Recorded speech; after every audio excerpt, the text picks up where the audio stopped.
we all have the habit of, scrolling phone. If there is any notification, we'll see our phone.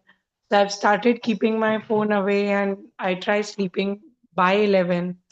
So that is one of the thing which I'm trying to incorporate.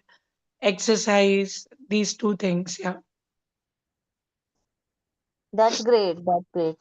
So Yeah. yeah, we'll start with the reading. I'm just sharing the screen. This is November. We will be reading November first because we have missed on that. And then we'll read December, maybe tomorrow or however it goes. Maybe if November continues, then we'll read December day after, like accordingly. We'll wait after a while. Like maybe we'll try completing the chapter. Let's see how it goes. So who would want to read? I may not be able to see the chat, so someone just uh take part in the hosting or something, like who'll want to read, or shall I read? Anyone wants to read?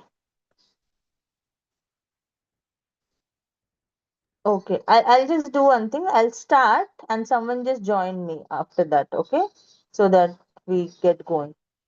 Okay. Yeah. Good November. morning, everyone. I've just come, but I'm unable to share the screen today. So, Mansi, are you sharing the screen? Yeah, I am sharing the screen. I Yeah, was just I'm about still to start having with. a little bit of issues here. So, you today you do it, and if in between, if I'm able to fix my problem, I'll share the screen. Otherwise, No just for problem. today, No, you no. continue. Today I can do it. I'm doing it from my phone. So I Hmm. don't know if the screen is good enough, but I'm trying to do it. So not a I problem. always share it from my phone only, Okay, and okay. it's working for me. Thank you, and sorry for the delay and this last No, no, some no problem. suddenly We in were the early just trying morning to I had figure issue. everything out. We just dropped the Yeah, message also, na? Like the message yeah, was yeah, not, link was not shared, na? So we just reshared it, and we were just fidgeting with all of this, and we were just about to start. yeah, yeah. So Thank meanwhile, you, now thank you you. joined. Mm. Great, yeah, nothing. You want to give any background of October before we start, Deepa? You want to share something, or you want to take it later No, you after we just read? start the reading. No, I already put all the summaries of all the month every month. Sure, So sure. you just Okay. we'll just start. Already it's 15-20 minutes late. Mm. Yeah, I'll start with the reading, and even who wants to join after me, please do. Okay, and you can also write your names and go in the order if you want. Yeah. November. Keep a contented heart. Attitude. Laugh out loud. Use good manners. Give positive reviews. Find an area of refuge. My happiness project year was almost over, and for November's resolutions, I had to make sure to cram in everything that I hadn't covered. Fortunately, everything I had left to cover fit neatly into one category. Instead of focusing on my actions, I focused on my attitude.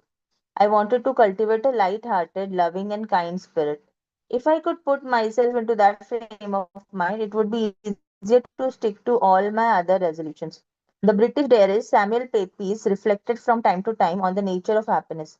In his entry for February 23, 1662, he wrote, "This day, by God's mercy, I am 29 years of age and in very good health, and like to live and get an of estate, and if I have a heart to be contented, I think I may reckon myself as happy a man as any in the world, as any in is in the world, for which God be praised. So to prayers and to bed." This last phrase, "and so to bed," is Pepys' signature sign off, much like Walter Cronkite's, "and that's the way it is," or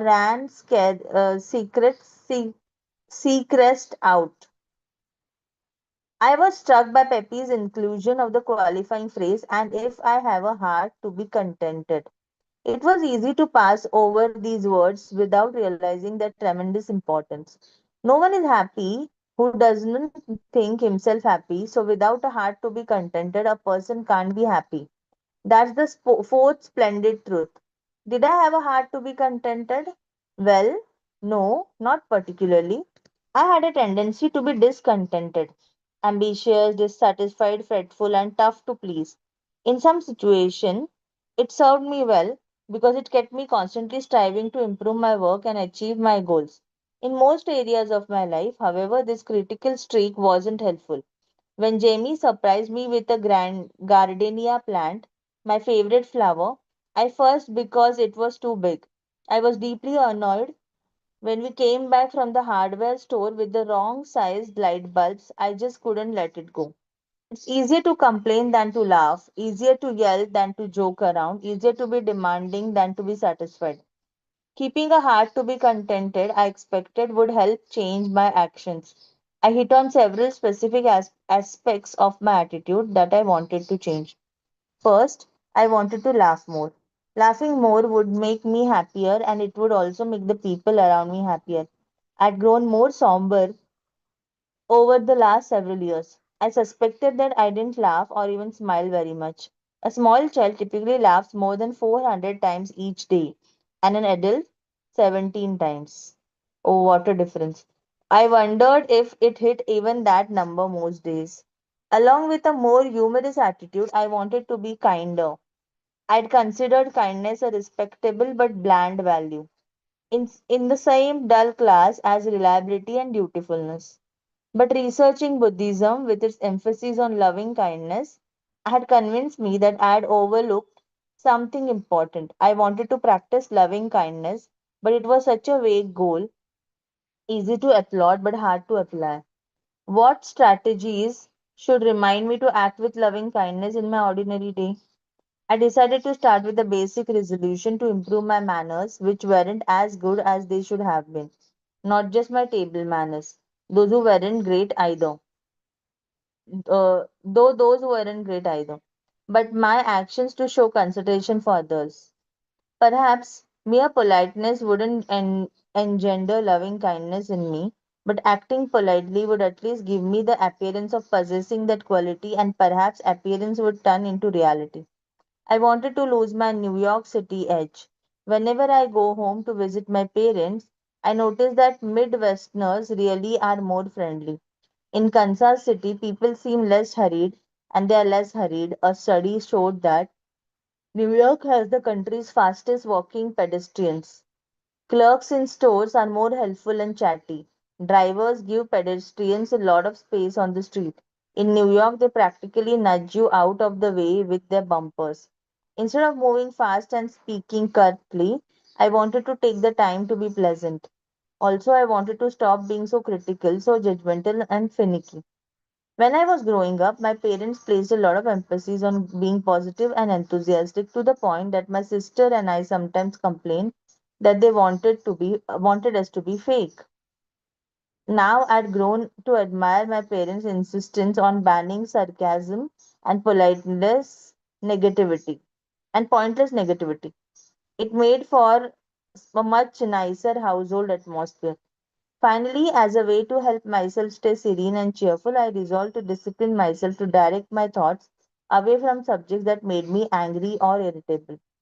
I wondered whether working on my attitude should occupy an entire month's worth of resolutions, but reading Soften here, oddly enough, given that he is so well known for his pessimism, convinced me of the importance of a cheerful disposition. Whoever is merry and cheerful has always a good reason for so being, namely, the very fact that he is so. Nothing can so completely take the place of every other blessing as can this quiet quality, whilst it itself cannot be replaced by anything. A man may be young, handsome, wealthy, and esteemed. If we wish to judge of his happiness, we ask whether he is cheerful. This month was all about cheerfulness. Laugh out loud. Anyone wants to take it from here? Yes? No one? No one wants to read today? Okay. Am I audible properly? Yes, Mansi, Someone please. but just give me 5 Yeah. minutes more. Yeah, Okay, okay. I'll just read a little more. Anyone who wants to read, please put your names and take it. Like just interrupt me, because I'm not able to share the screen. yeah, yeah. See the screen. So just let me know, and I'll stop. Laugh out loud. By now, I had no doubt about the power of my third commandment: act the way I want to feel. If I want to feel happy and lighthearted, I need to act the way. Say by laughing out loud. Laughter is more than just a pleasurable activity. It can boost immunity and lower blood pressure and cortisol levels. It increases people's tolerance for pain. It's a source of social bonding and it helps to reduce conflicts and cushion social stress within relationships, at work, in marriage, among strangers. When people laugh together, they tend to talk and touch more, and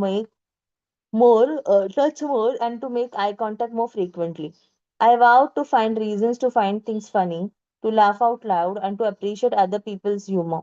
No more polite smiling, no more rushing to tell my story before the laughter has died after a friend's funny story, no more reluctance to be joshed and teased. One of life's most exquisite pleasures is making people laugh. Even Jamie seems more pleased with himself when I laugh out loud at his jokes, and it's almost heartbreaking to see Eliza and Eleanor gaze into my face to watch me laugh. The other morning, after Eleanor told me the same garbled knock knock joke for the 10th time, I saw her lower lip start to tremble. What's wrong, Munchkin? I asked. You didn't laugh, she yawled.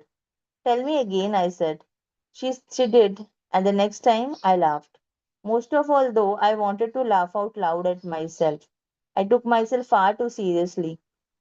On the rare occasion that I did manage to laugh at myself, it was very cheering. This topic was on my mind when I was stuck in a slow moving line at a soup place. No more fake food for me. Two older women at the head of the line were taking a long time to make their selections. Can I try the spicy lentil? Asked one woman. She got her miniature cup of soup, tasted it, and said, Too spicy. Mmm. Can I try the spicy sausage? The clerk behind the counter moved slowly to ladle out another miniature cup and pass it over the counter. This one is too spicy too, the tasting woman exclaimed. The clerk shrugged without saying a word, but I could read her mind. Lady, that's why the soups are labeled spicy. I was feeling very proud of myself for not losing my patience at this exchange, but the muttering behind me that suggested that others weren't being quite so high minded. Just then, the tasting woman turned to her friend and said, Oh, listen to me. I sound like someone from Curb You and Your Enthusiasm. Make me stop. She burst out laughing, and a friend joined in. I couldn't help laughing, and the people behind me started laughing too. I was astonished to see how this woman's ability to laugh at herself transformed a moment of irritation into a friendly moment shared by strangers. It was difficult, however, to devise a way to make myself laugh more, at myself or anything else.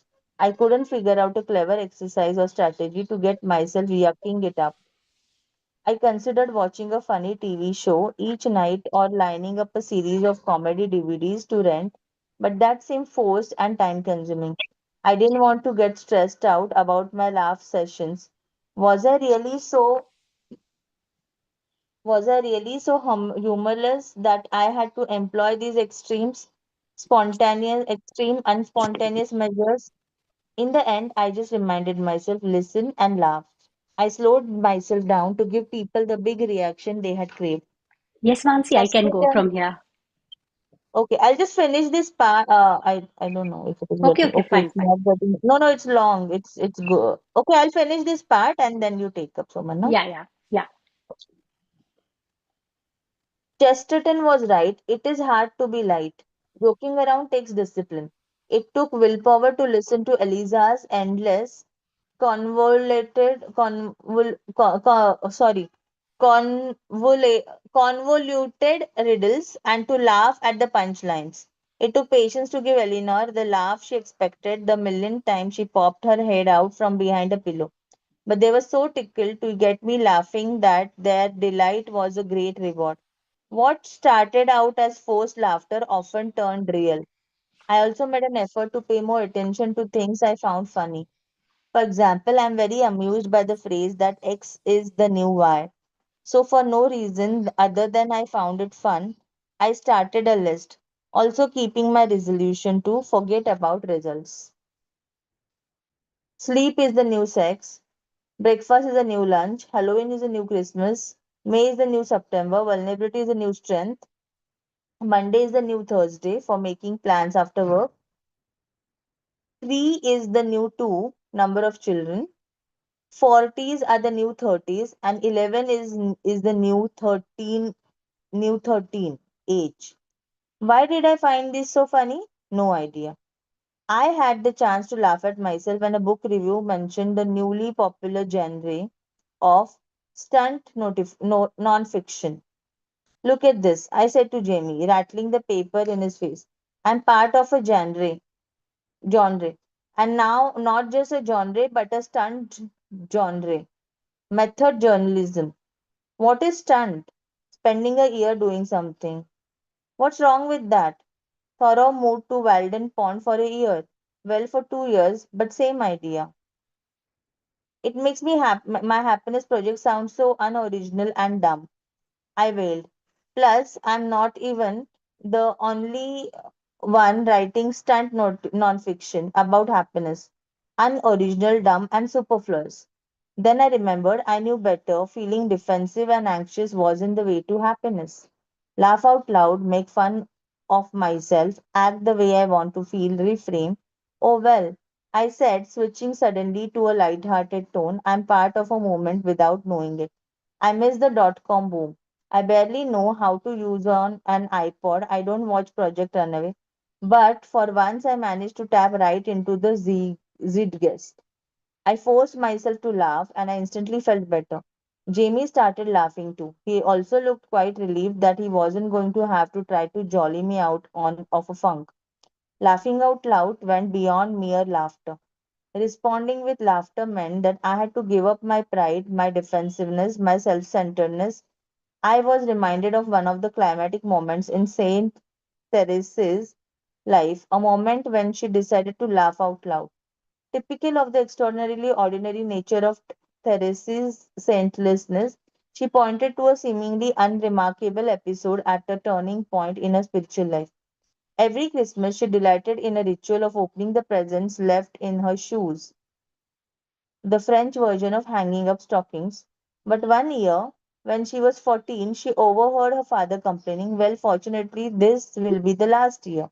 Accustomed to being babied and petted by her family, the young Theresis burst into tears at any cross or critical word, and this sort of unkind comment would ordinarily have caused her to dissolve into sobs. Instead, as she stood on the stairs, she experienced what she described as her complete conversion.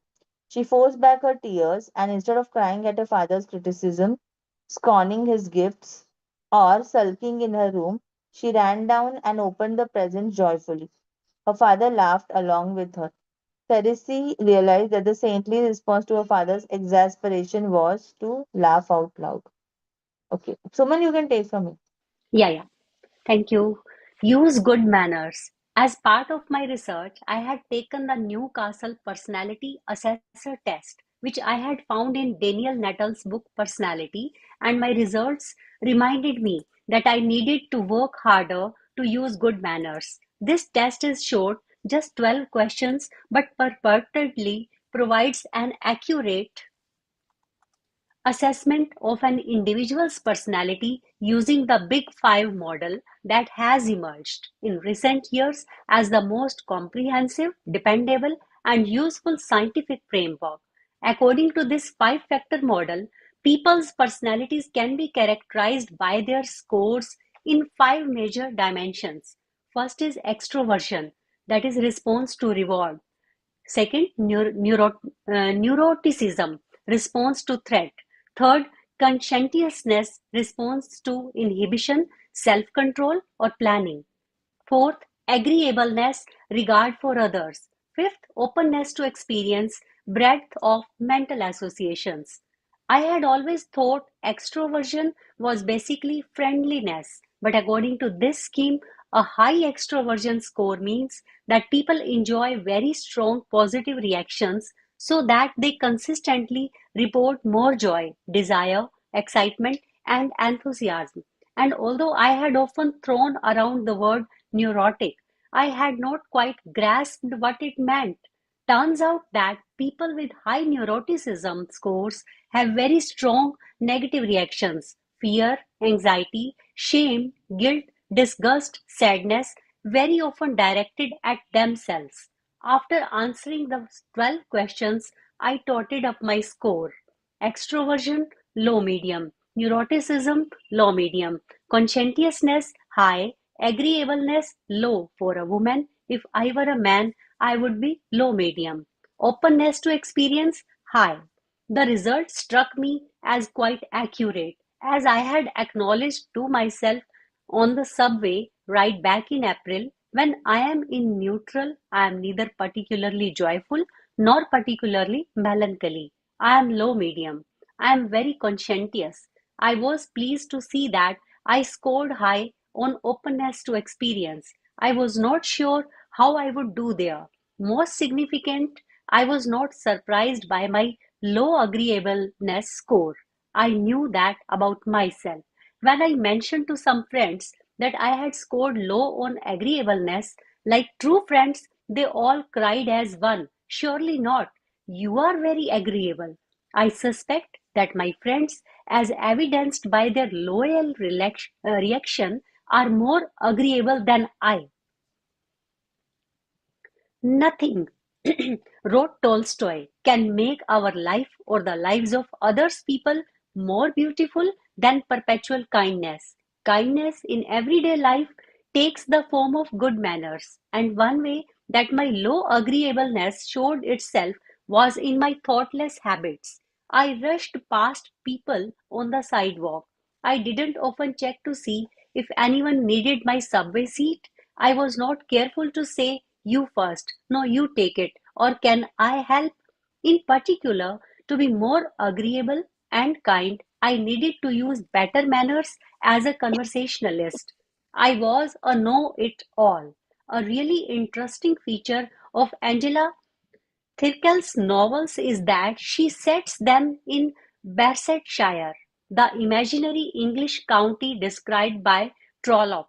I was a topper. You think you had a crazy morning? Let me tell you about my morning. I was a deflator. You liked that movie? I thought it was kind of boring. So, to try to cure these tendencies, I looked for opportunities to make comments that showed my interest in other people's viewpoints. You are right, you have a good memory. Tell everyone that story about how you. I had not thought about that before. I see your point. What do you think?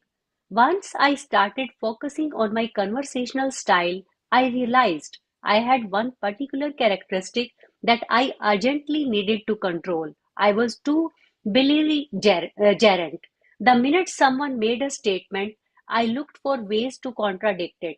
When someone happened to say to me, over the next 50 years, it is the relationship with China that will be most important to the United States. I started searching my mind to think of counterexamples. Why? Why argue just for the sake of disagreeing? I know very little about the subject. Going to law school had intensified this inclination. I was trained to argue, and I prided myself at being good at it. But most people don't enjoy arguing as much as law students do. In daily life, my argumentativeness was not much of a problem, but I had noticed that drinking alcohol made me far more combative than I usually was. Plus, it weakened my not very strong instinct for good manners because I never did drink much and had given up drinking twice while pregnant. And because of my metabolism, I had developed a very low tolerance for alcohol. Again and again, I lay in my bed after some social event, thinking, was I as obnoxious as I think? Why did I make my point in such a negative way? And Jamie usually was not very reassuring about how I had behaved.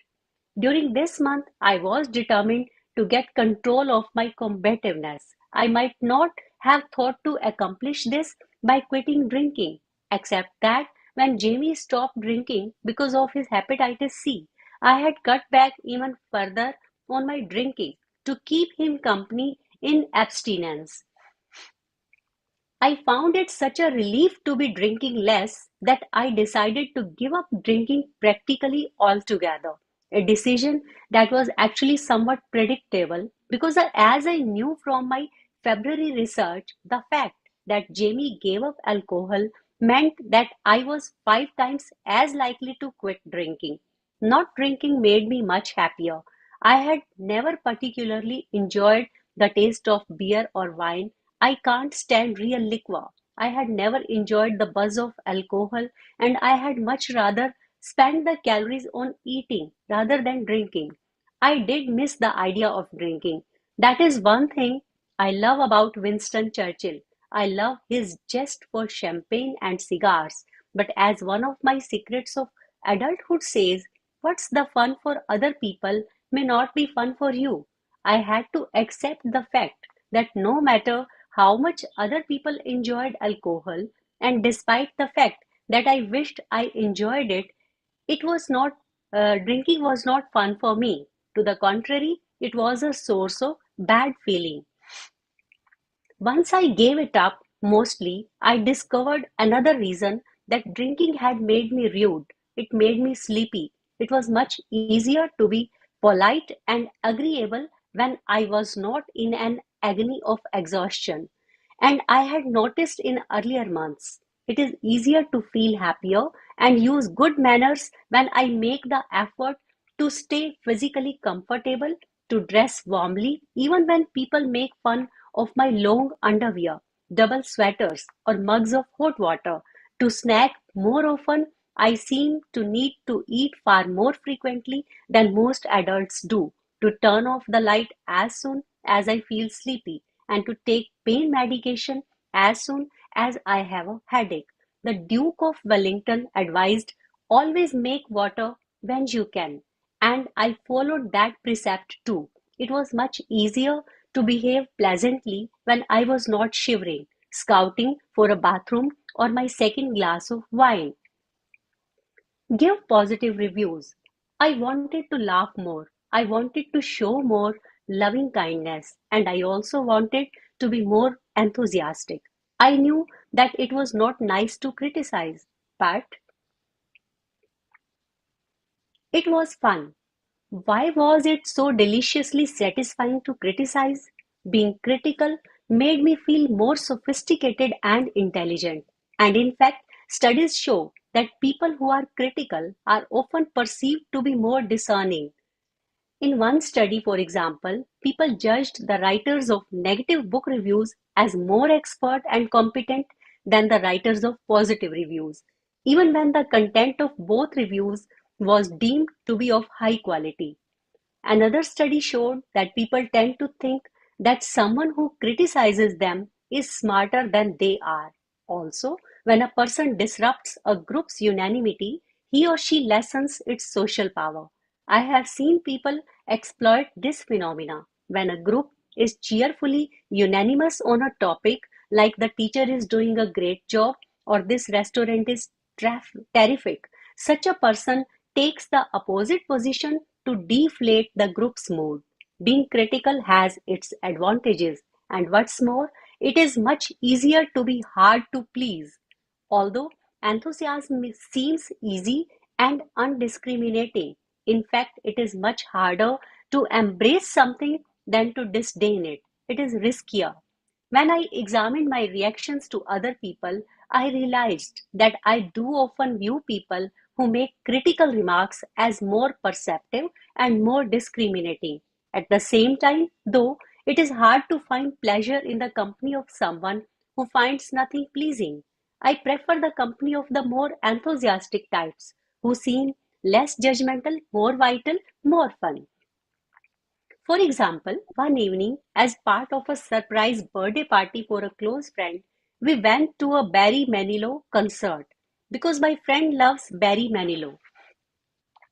Afterward, I reflected that it showed considerable strength of character to be such an avowed Barry Manilow fan. After all, Barry Manilow is, well, Barry Manilow.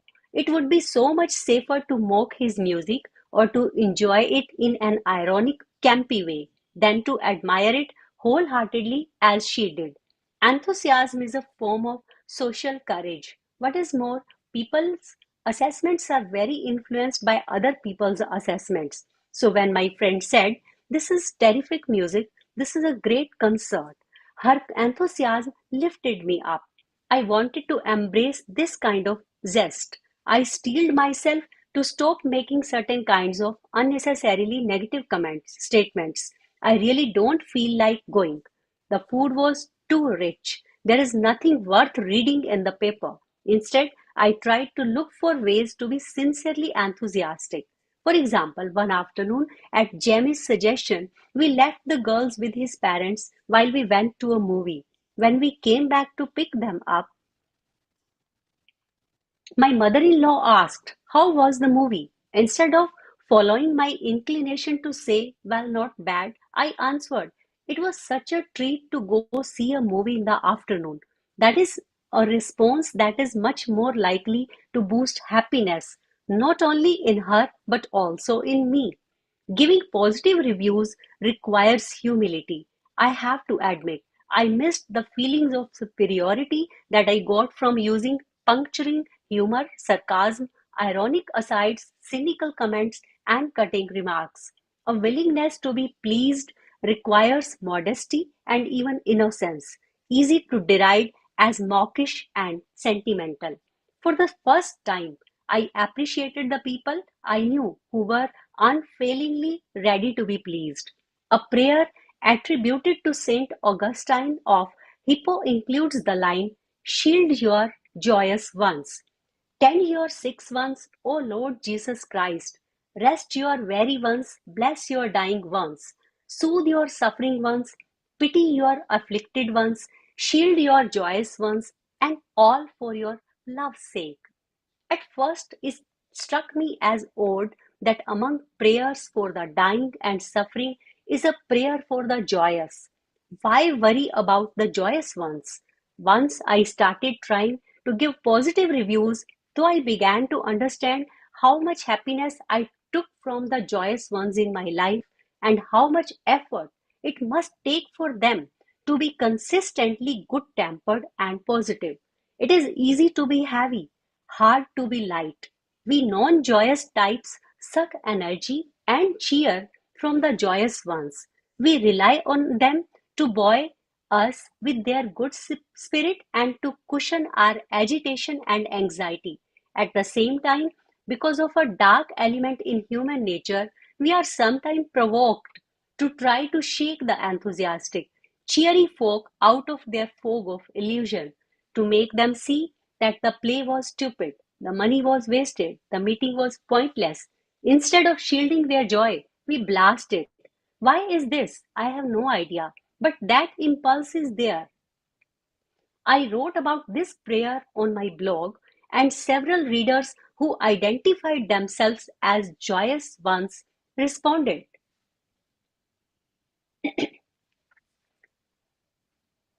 This entry almost made me cry. As one of the joyful ones, I agree wholeheartedly that it can be draining too, and it takes so little to show your appreciation. I am one of those people who wakes up happy every day, not because nothing ever goes wrong in my life, because I choose to be happy. Literally, for reasons I don't fully understand. People seem ticked off that I am in a good mood, but they want to draw on that energy too. It is exhausting sometimes. Gretchen, I am also a joyous one. I choose to be. I choose it every day. I have recently gone through a traumatic breakup because my boyfriend so could not stop blasting my joy, and yet also unrelentingly drawing upon it like a drowning person in a sea. I felt as if I was being pulled under more every day. I had to go, or I would not be able to breathe anymore. I didn't know anyone understood. These comments reminded me that the joy of the joyous ones was not inexhaustible or unconquerable. I started to make a real effort to use my good cheer to support the joyous ones I knew. To keep my resolution to give positive reviews, I resolved to employ the intensive approach I had used during the week of extreme nice and the month of novel writing. Maybe a week of playing Pollyanna would help accelerate my move toward the positive. In Eleanor Potter's enormously successful 1913 novel Pollyanna, Pollyanna plays the glad game. Whatever happens to her, she finds a reason to be glad about it. My own game, Pollyanna Week, would be a solid week of no negative comments. I knew I should act the way I want to feel, and if I wanted to feel enthusiastic, warm, and accepting, I was not going to get there by constantly making snipping comments. I woke up the first morning deep in thought about Pollyanna Week, and by 7 a.m., I had already broken it.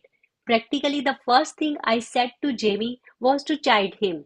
You never answer my emails, and you didn't answer my email yesterday, so I could not get any of those scheduling issues settled. Do we need a babysitter for Thursday night or not? The next day, I did the same thing. We were all sitting around before school when Eleanor started pointing to her mouth in what we thought was a cute way until she started making gagging noises. Quick, get a towel, she's going to throw up, I yelled.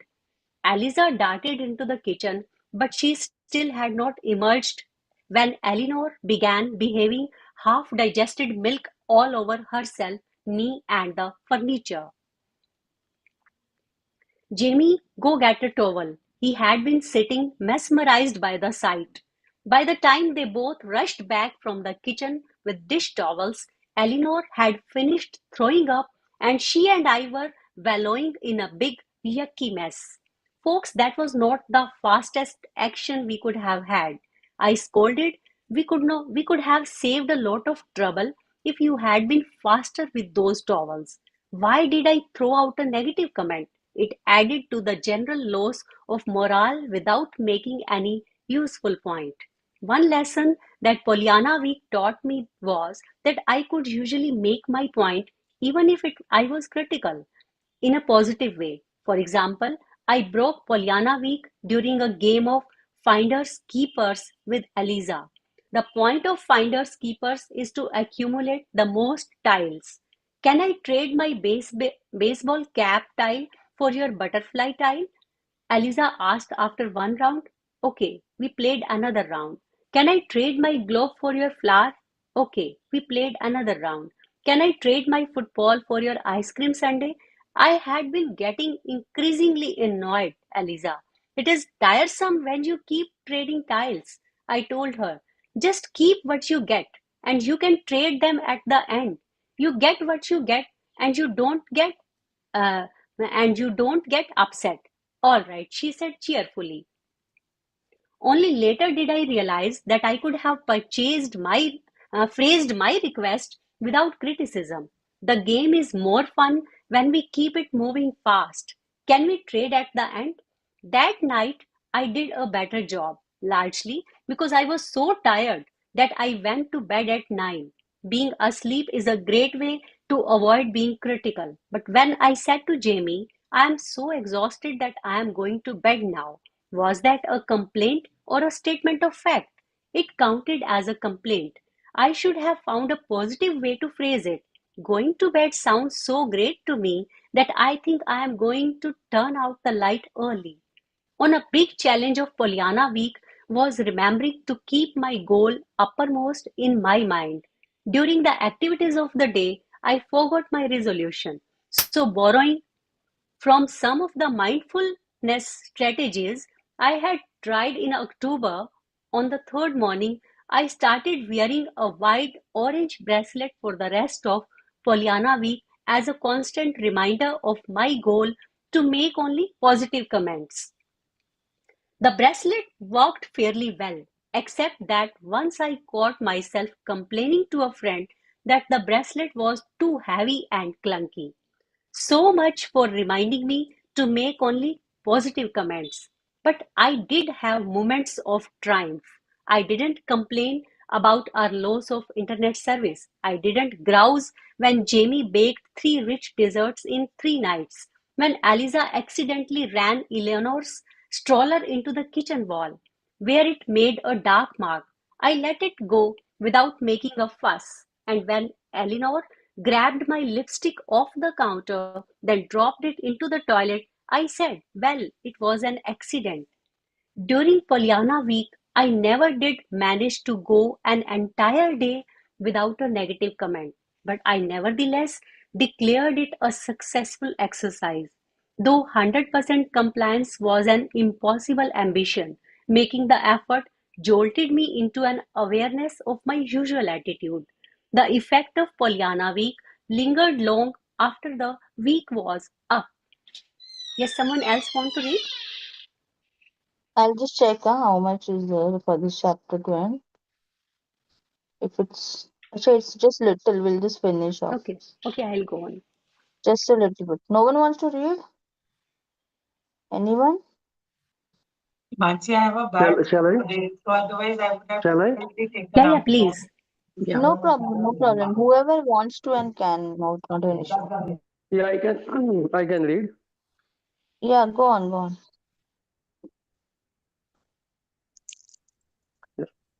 One You can finish it off, yeah. find an area of refuge. One fact of human nature is that people have a negative bias. We react to the bad most. We react to bad more strongly and persistently than to the comparable good. As I would learn in February, within a marriage, it takes at least 5 good acts to repair the damage दीदी of यार तुमने one मेरी critical नौकरी कर दी है तुमको पराठा बनाना नहीं आता act. मुझे सीख लेती है तो मुझे भी आता है Reduce the Someone, person. just give me a minute. Sorry, I forgot to make someone forward. जो पंखा पकड़ेगा था उल्टा नहीं है ना तेरा दीदी भी तो फुली हुई नहीं है पतली है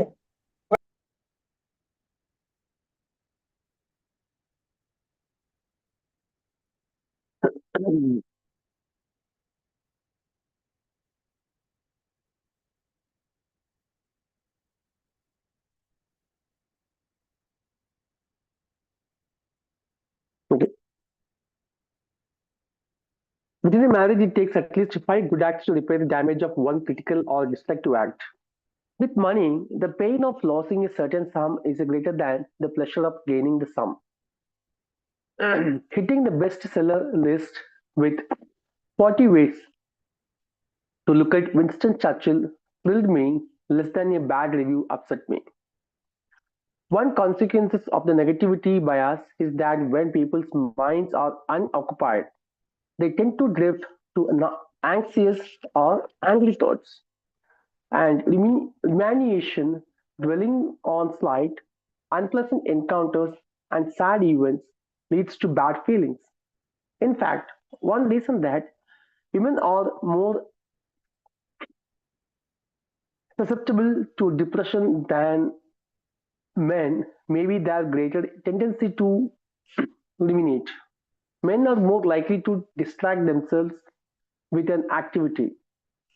Study shows that distraction is a powerful mood altering device, and contrary to what a lot of people believe, persistently focusing on a bad mood aggravates rather than palliates it. I would often notice my own tendency to brood and to counter this effect. I invented the idea of the area of refuge. One of Once when I was back visiting my former law school, I noticed a sign by an elevator that area declared the area an area of refuge. I guess it's where a person in a wheelchair or with some other difficulty should go in case of the fire. The phrase stuck in my mind, and I decided that if I found myself dwelling on bad feelings, I would seek a mental area of refuge. As an area of refuge, I often think about Churchill's speeches, in particular his eulogy for Chamberlain, or I think about some of the funny things Jamie has done. Years ago, when we were first married, Jamie came into our bedroom in his boxes and announced, I am Lord of the Dance, and hopped around with his arms straight at his sides I still laugh every time I think about it. A friend told me that she thinks about her children. Another friend, not a writer, makes up short stories in her head. When author Llewellyn Davies, the father of the boys who inspired Peter Pan, was recovering from an operation that removed his cheekbone and part of the roof of his mouth, he wrote a note to J.M. Barrie. Among the things I think about, Miche going to school, Porthcurno and its blue dress, Bertram Garden, Kirky view across valley, Jack bathing, Peter answering chaff, Nicholas in the garden, George always. These places mean nothing to an outsider, but for him they were area of refuge. By the end of November, I would realize that one of my most important lessons of the happiness project is that if I keep my resolution and do the things that make me happier, I end up feeling happier and acting more vigorously. Do good, feel good. Feel good, do good. Over the course of the month, I noticed that a frequent subject of my negative comments was Elisa's hair. Jamie and I thought it looked the cutest when it hung right about her shoulders. But she begged us to grow it long. You can grow it long only if you promise to keep it brushed nicely and out of your face. I threatened, repeating the words that untold millions of parents have uttered. To no avail. She promised, but of course her hair constantly hung in her face.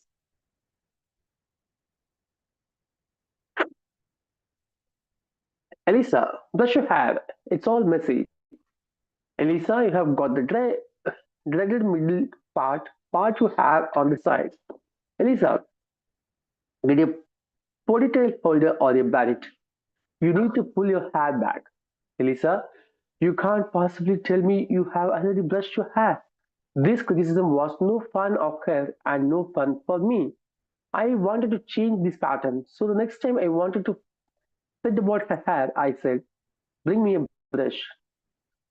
And I started to brush her hair, not fast and rough, as I sometimes did when I was impatient in the morning, but gently. I love seeing your hair smooth and shiny. I said, your hair looks beautiful. Elisa looked a little surprised. The next time I try the same thing, let me brush your hair. I told her, "Hmm." I told her, I love brushing your hair. She didn't get any better about keeping her hair tidy, but it didn't bother me as much. Okay, I think we have later. Sorry if I have a little cold and I'm not.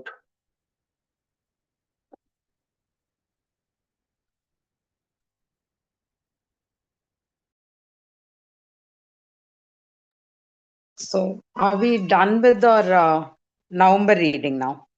Yeah, Yeah, we're done with the November reading. Yeah. So, one day was sufficient for it. Yeah. The discussion did Mm. not happen. That we can Yeah. do like tomorrow or now, however you want to do it. Yeah.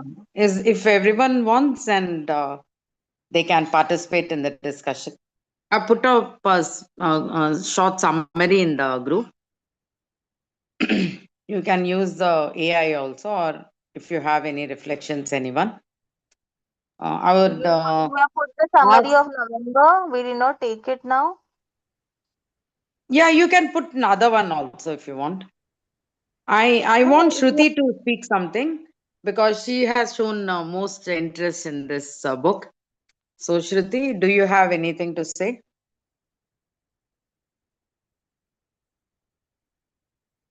Yeah, Deepa ma'am, I really feel this book is very good because every month you are setting an intention to get better. Like today when we were reading, it was about prioritizing the goals. That was one of very key takeaway because we have so many things that we forget our key goal.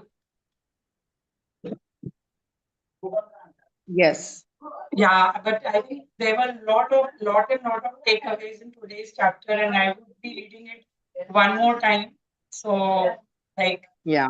and also prioritizing on reading the writing a book also. I think, as I mentioned in August reading, I am in the process of writing a book, but I'm not able to prioritize it due to other professional commitments. So I think there are a lot of takeaways in every month reading in the book. Yeah. Mm. Yeah. Anjali Suman, you were reading today, right? So would Yes, you yes, like yeah. to share something? Suman? Yeah. Yeah, yeah. My takeaway was that how we can put our dialogues before others in a positive manner. I like the idea that how she put that bracelet in her wrist to remind that she has to talk positively only. That week or was celebrated as, uh, and the only that with that tool the only thing that was negative that only it was bulky and clunky. Otherwise, this reminded her that she has to use the positive dialogues only, and that Mm. was helpful for her. Yeah, thank you. Yeah. Who else would like to share? Vidya, Anjali, Mansi, Rajesh, Also, and Deepama, there was one more point of staying happy. I mean, prioritizing happiness, laughing out loud. So I think those are very big takeaways that we always have a very high reaction to anything bad. So that was also one of very big key takeaway mm, that finding humor and like a lot of times it's very good to have a humor and find out ways it's actually a talent I always feel to have a humor and talk about yourself in the group, but yes, create a kind of light environment. So I think that is also one of very important thing that you keep the humor around you, yes. so that the environment is light throughout the day, in spite Mm. of, if you have some professional pressures or whatever. So I think that is a very important thing. And especially young people, young children at home, they watch out for our laughter, whether we are happy with them or not. And if we forget to laugh or we are not paying attention to a joke they cracked or some funny thing they did or something, they feel hurt, like we didn't appreciate their humor. So it's very important that um, we also laugh and we also make sure that we are appreciating who are laughing and having that sense of joy. So that is also very important. Very well put, Shruti. Prioritizing also is very important. Yeah. Anyone else would like to share? iPhone, Yeah. is it Uh, Pranavi or? yeah. Can I Yeah. speak? Yeah, sure. Please go ahead. Uh, yeah. So the thing that she was talking about being agreeable, and she went through a test, and the test showed that she needs to do better in her score for agreeability. And she asked her friends, and they said, no, no, no, you are very agreeable. And then she said, my friends are more agreeable than me because they were speaking up for me and they wanted to make me feel better, but I was not as agreeable. And that is something that I got, that she got a lesson that she needs to be better in doing that. I think that was a very, for her, it seemed like a profound realization about her own nature, and she was becoming very self-aware. The other thing which I saw that she was talking about is the criticism. She said that it is so easy to criticize somebody else, and we get some thrills about criticizing and giving smart comments to other people. And what is it that why is it that we want to do that? And that is another thing that she has consciously tried to explore within herself, and then tried to make sure that, she will not, uh, as much as possible, she will try to stay away from doing, exercising that kind of behavior. So I think that, her own lessons and how she has taken steps to improve upon herself, to, I think she has walked the talk, and that I thought was pretty impressive in this whole thing. Yeah, Vidya, that is the main USP of this book. She walks her talk. Every chapter, every resolution, she undergoes what it is, she understands it. It's like the entire research on a self research, and she showcases it through her book, how effective it is and how well it works. Because it worked for her, it works for everyone. So yeah, that is what it is. This entire book, that is what she does. Thank you, Vidya. Anyone Mhm. else would like to share? Yeah, Any I other would thing? want to, yeah, yeah, Yeah, a few Mansi. few pointers. So basically, I loved the fact that where she shared about a child laughs 400 times, whereas as adults we hardly laugh 17 times. Many times we don't even do that many times. So that was a very stark realization, and I was like, actually we should. As they say, like be like a child and all, we should actually laugh more. So that was a realization. And again, that Pollyanna game that she said, right? Glad game. I had watched that movie, and I know the concept. I have also heard about the book Pollyanna. So I feel, yes, that is very beautiful. Now I feel maybe it's like the last week of November that we are in. I would want to be more mindful around this theme as such. And I feel the beauty of this book is that although it tells you a lot about how to like she has taken her own themes, and we can follow through those themes somehow. For me, touchwood, they just aligned very well with every month. But I feel we can just get inspired by it, and we can in fact take our own themes, or we can shuffle them around for our months, and we can do that also based on our priorities. So I feel I would really want to go and practice it continuing in the next year also, maybe shuffling the themes or thinking of my own themes or commandments that way. So I'm looking forward to it. And yeah, so this was nice. And again, the reframing part also, like reframing of actions and sentences of that just made a lot of difference, because I feel even tone and everything makes a lot of difference when we speak.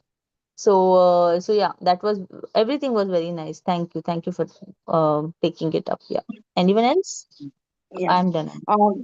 She was talking about giving a boost, and refraining from certain things.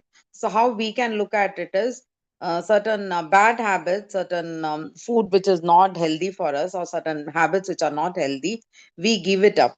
So how do we deal with it? That is, thing that we are letting it go, and we feel a vacuum, or a feeling of not being comfortable, although we know it is not healthy, or it is not going to have a good impact on us. But to let go certain things is very important, and to go with the flow of being happy, and having a space where we can rejuvenate ourselves, relax, and come out of whatever is the opposite of joyful or peaceful or being happy. That place we should have. So, yeah, November was very good for me also. Thank you. So, anyone else has anything else to share? Any other insights? So I just want to ask one thing. Are we going to continue with the insight sharing of November tomorrow, or will we start with December directly? I think we can go with December. Like today was quite quick, no? I didn't expect that. So if we are in the same flow, tomorrow we can complete the entire thing, December. And if you want, if anyone is interested, we can have a complete summary um, on Wednesday. Otherwise, we can just wind up I on would tomorrow. highly recommend, like, let's have it, because many people have joined us midway, right? So not like maybe we can just have an overall discussion on the book or summary. Not you don't have to Mm. take any efforts on summary, but maybe whatever we feel like talking and sharing on Yeah. Wednesday, or maybe whatever whenever Yeah. we finished one day. Since we are finishing fast, we are having time now, so that's what. Mm. So yeah. Okay, yeah. Okay then. So, Anyone wants to share okay. something? Otherwise, we can call it. Acha, Deepa, you have taken the summary. Are you taking the summary of Yeah. shares Yeah, I also? have taken the individual notes. Today, one summary I have posted that Shruti spoke today, then Suman, Vidya, Mansi, Deepa. Yeah. We are the people who gave our insights today. So that Sure, sure. notes So I've I got, won't and take it already one again. Yeah. summary I've posted. Hmm? Cool, cool. Yeah, I saw that summary is very beautiful, and you put the individual shares also. Then I won't take the notes. Then I'll just close Yeah. the room. Then. Yeah. For your own reference, if you want to take it. Otherwise, we No, can no, call no, it a day.